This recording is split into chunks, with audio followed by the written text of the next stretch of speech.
ആകാശവാണി. നമസ്കാരം. വാർത്തകൾ വായിക്കുന്നത് സോഫിയ ഡാനിയൽ.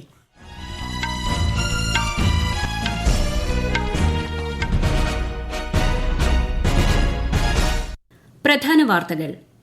ജമ്മുകശ്മീർ നിയമസഭാ തെരഞ്ഞെടുപ്പിലെ മൂന്നാമത്തെയും അവസാനത്തെയും ഘട്ട വോട്ടെടുപ്പ് ആരംഭിച്ചു. പശ്ചിമേഷ്യയിലെ സമീപകാല സംഭവ വികാസങ്ങളെക്കുറിച്ച് പ്രധാനമന്ത്രി നരേന്ദ്രമോദി ഇസ്രായേൽ പ്രധാനമന്ത്രിയുമായി ചർച്ച നടത്തി. ഗാന്ധി ജയന്തി ദിനമായ നാളെ സ്വച്ഛ് ഭാരത് ദിവസ് 2024 പരിപാടിയിൽ പ്രധാനമന്ത്രി നരേന്ദ്രമോദി 9,600 കോടിയിലധികം രൂപയുടെ ശുചിത്വ പദ്ധതികളുടെ ഉദ്ഘാടനം നിർവഹിക്കും.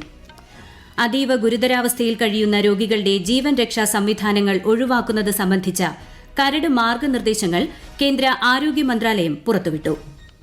ഇന്ത്യയുടെ ആദ്യ സൂപ്പർ കപ്പാസിറ്റർ കേന്ദ്രം മുഖ്യമന്ത്രി പിണറായി വിജയൻ ഇന്ന് കണ്ണൂരിൽ ഉദ്ഘാടനം ചെയ്യും. ഇന്ന് അന്താരാഷ്ട്ര വയോജന ദിനം. രാജ്യത്തുടനീളം വിവിധ പരിപാടികൾ. വാർത്തകൾ വിശദമായി.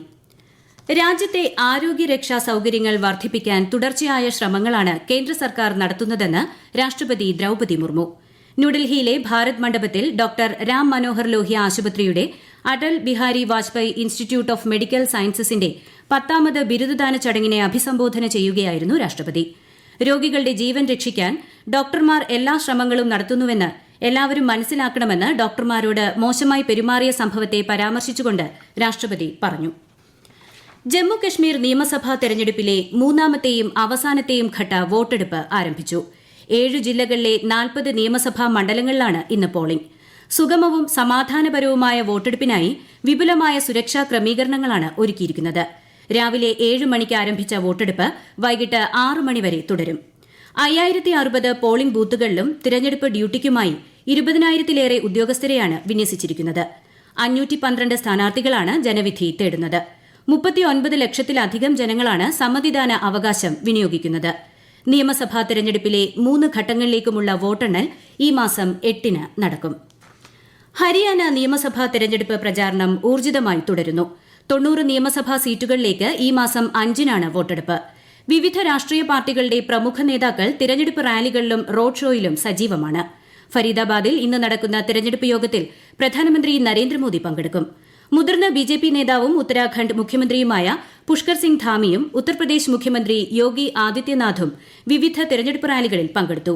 കോൺഗ്രസിനായി മുതിർന്ന നേതാക്കളായ രാഹുൽ ഗാന്ധിയും പ്രിയങ്ക ഗാന്ധിയും പ്രചാരണത്തിനിറങ്ങി. പശ്ചിമേഷ്യയിലെ സമീപകാല സംഭവ വികാസങ്ങളെക്കുറിച്ച് പ്രധാനമന്ത്രി നരേന്ദ്രമോദി ഇസ്രായേൽ പ്രധാനമന്ത്രി ബെന്യാമിൻ നെതന്യാഹുവുമായി ചർച്ച നടത്തി. ചർച്ചയുടെ വിശദാംശങ്ങൾ അദ്ദേഹം സമൂഹ മാധ്യമമായ എക്സിൽ കുറിച്ചു. തീവ്രവാദത്തിന് നമ്മുടെ ലോകത്ത് സ്ഥാനമില്ലെന്ന് വ്യക്തമാക്കിയ ശ്രീ നരേന്ദ്രമോദി പ്രാദേശിക സംഘർഷം തടയുന്നതും എല്ലാ ബന്ദികളെ സുരക്ഷിതമായി മോചിപ്പിക്കുന്നതും സുപ്രധാനമാണെന്ന് പറഞ്ഞു. സമാധാനവും സ്ഥിരതയും പുനഃസ്ഥാപിക്കുന്നതിനുള്ള ശ്രമങ്ങളെ പിന്തുണയ്ക്കാൻ ഇന്ത്യ പ്രതിജ്ഞാബദ്ധമാണെന്നും പ്രധാനമന്ത്രി വ്യക്തമാക്കി. ലെബനനിൽ കരയുദ്ധത്തിന് സന്നദ്ധതയുമായി ഇസ്രായേൽ.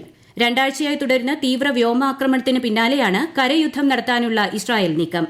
അന്താരാഷ്ട്ര തലത്തിൽ ആശങ്ക ഉയർത്തിയ നീക്കത്തിൽ എതിർപ്പ് രേഖപ്പെടുത്തിയ US പ്രസിഡന്റ് ജോ ബൈഡൻ മേഖലയിൽ വെടിനിർത്തലിനും ആഹ്വാനം ചെയ്തു. അതേസമയം കരയുദ്ധത്തിന് തയ്യാറാണെന്ന് ഹിസ്ബുല്ലയും അറിയിച്ചിരുന്നു.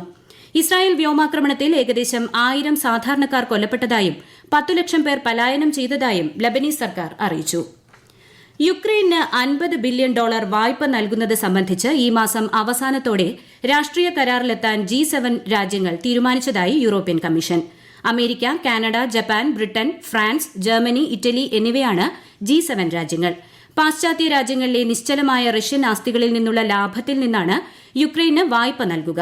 യുക്രൈനിൽ നിലവിലെ സാഹചര്യങ്ങൾ പരിഗണിച്ചാണ് G7 രാജ്യങ്ങളുടെ വായ്പ നൽകാനുള്ള തീരുമാനം.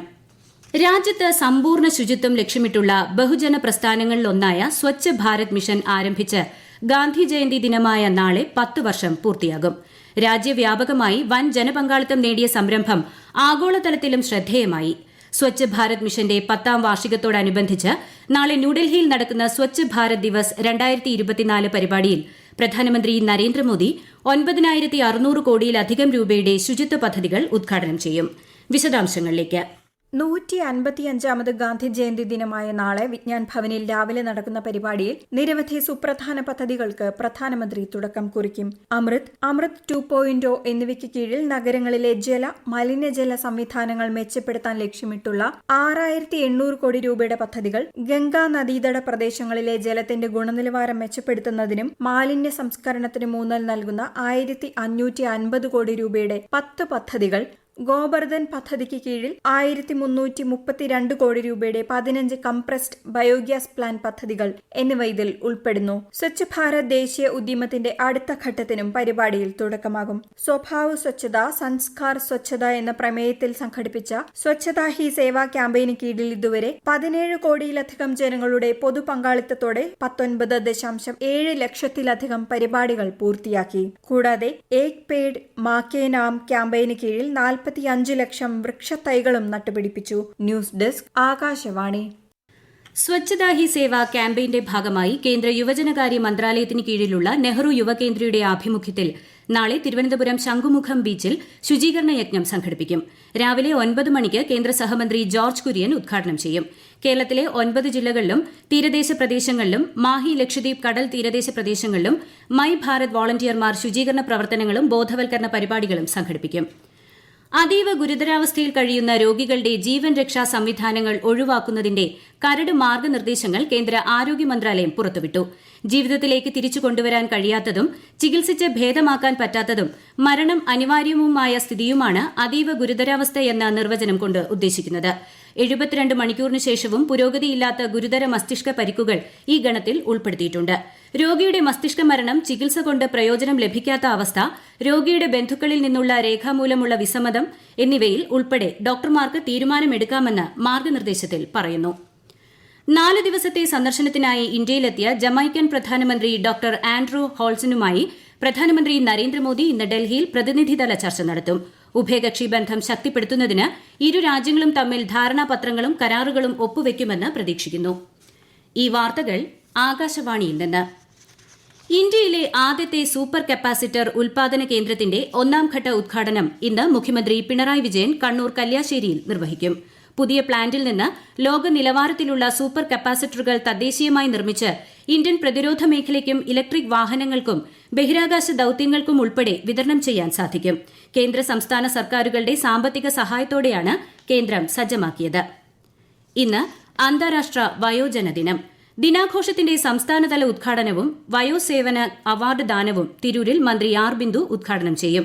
അന്തസ്സോടെ വാർദ്ധക്യത്തിലേക്ക് എന്നതാണ് ഈ വർഷത്തെ പ്രമേയം. വയോജന ദിനത്തോടനുബന്ധിച്ച് രാജ്യത്തുടനീളം നിരവധി പരിപാടികൾ സംഘടിപ്പിക്കുന്നുണ്ട്. കേരളത്തിൽ വ്യാഴാഴ്ച വരെ ശക്തമായ മഴയ്ക്ക് സാധ്യതയുണ്ടെന്ന് കേന്ദ്ര കാലാവസ്ഥാ വകുപ്പ് അറിയിച്ചു. കനത്ത മഴ സാധ്യത കണക്കിലെടുത്ത് ഇന്ന് പത്തനംതിട്ട, എറണാകുളം, ഇടുക്കി ജില്ലകളിൽ മഞ്ഞ ജാഗ്രത പ്രഖ്യാപിച്ചു. മത്സ്യത്തൊഴിലാളികൾക്ക് ഇന്ന് ജാഗ്രതാ നിർദ്ദേശം നൽകിയിട്ടുണ്ട്. പ്രളയബാധിത സംസ്ഥാനങ്ങളായ ഗുജറാത്ത്, മണിപ്പൂർ, ത്രിപുര എന്നീ സംസ്ഥാനങ്ങൾക്ക് ദേശീയ ദുരന്ത പ്രതികരണ നിധിയിൽ നിന്ന് 675 കോടി രൂപ നൽകാൻ കേന്ദ്ര അനുമതി. ഗുജറാത്തിന് 600 കോടി രൂപ, മണിപ്പൂരിന് 50 കോടി, ത്രിപുരയ്ക്ക് 25 കോടി രൂപ എന്നിങ്ങനെയാണ് ലഭിക്കുക. പ്രളയബാധിത സംസ്ഥാനങ്ങൾക്ക് സാധ്യമായ എല്ലാ സഹായവും നൽകാൻ കേന്ദ്ര സർക്കാർ പ്രതിജ്ഞാബദ്ധമാണെന്ന് ആഭ്യന്തര മന്ത്രാലയം അറിയിച്ചു. വെള്ളപ്പൊക്കവും മണ്ണിടിച്ചിലും സാരമായി ബാധിച്ച അസം, മിസോറാം, കേരളം, ത്രിപുര, നാഗാലാന്റ്, ഗുജറാത്ത്, ആന്ധ്രാപ്രദേശ്, തെലങ്കാന, മണിപ്പൂർ എന്നീ സംസ്ഥാനങ്ങൾക്കുള്ള അധിക ധനസഹായം കേന്ദ്ര സംഘത്തിന്റെ റിപ്പോർട്ട് ലഭിച്ചതിനു ശേഷം തീരുമാനിക്കുമെന്നും മന്ത്രാലയം അറിയിച്ചു.